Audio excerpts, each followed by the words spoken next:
La poésie lyrique médiévale se développe dans les chansons composées par les troubadours et les trouvères. Le jongleur, ou ménestrel, lui, est un artiste itinérant, à la fois musicien et saltimbanque. Il joue des danses, qui sont les premières formes de musique instrumentale pure. Dans les palais, les cours seigneuriales, dans les foires et sur les marchés, les jongleurs interprètent les chansons des trouvères ou des troubadours en s'accompagnant d'un instrument. On distingue les hauts et les bas instruments. Les hauts instruments sont réservés pour le plein air.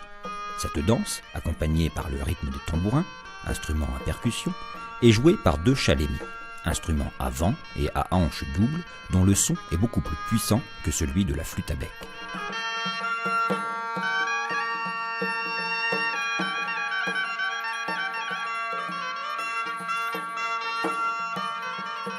Les bas instruments sont conçus pour la musique d'intérieur.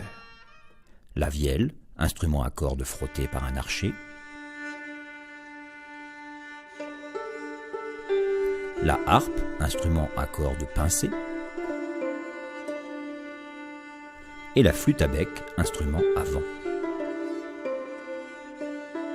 Sur la note tenue, ou bourdon, de la vielle, la harpe joue la mélodie. Puis, les rôles s'inversent. Le bourdon est joué par la harpe sous forme de notes arpégées répétées, tandis que la vielle et la flûte à bec reprennent la mélodie.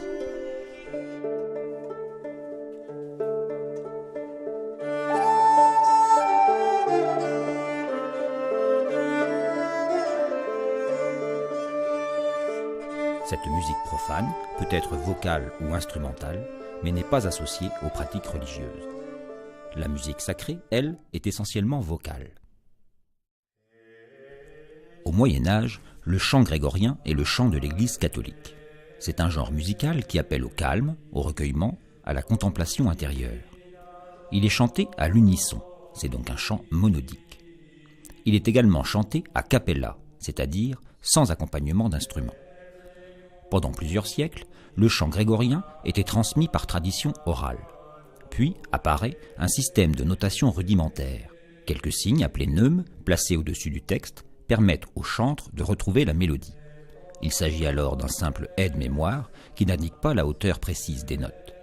Peu à peu, le système de neumes se perfectionne, ceux-ci deviennent des notes ou groupes de notes qui seront placés sur une portée de 4 lignes. Le chant grégorien trouve son origine dans la récitation chantée des psaumes ou psalmodies.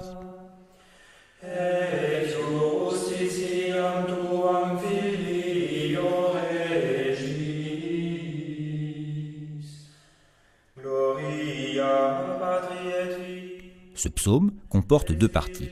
Dans chacune d'elles, le chœur répond au soliste. C'est ce qu'on appelle le chant responsorial. La psalmodie est essentiellement syllabique, c'est-à-dire qu'elle comporte une note par syllabe. On prend l'habitude de faire précéder et suivre le psaume d'une pièce mélodique appelée antienne, plus riche musicalement.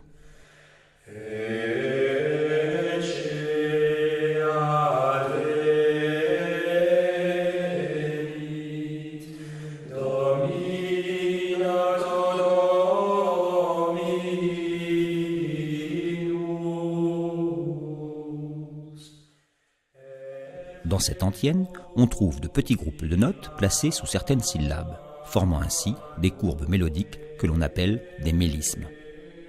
On distingue donc le chant syllabique, une note par syllabe, du chant mélismatique, un groupe de notes pour une syllabe.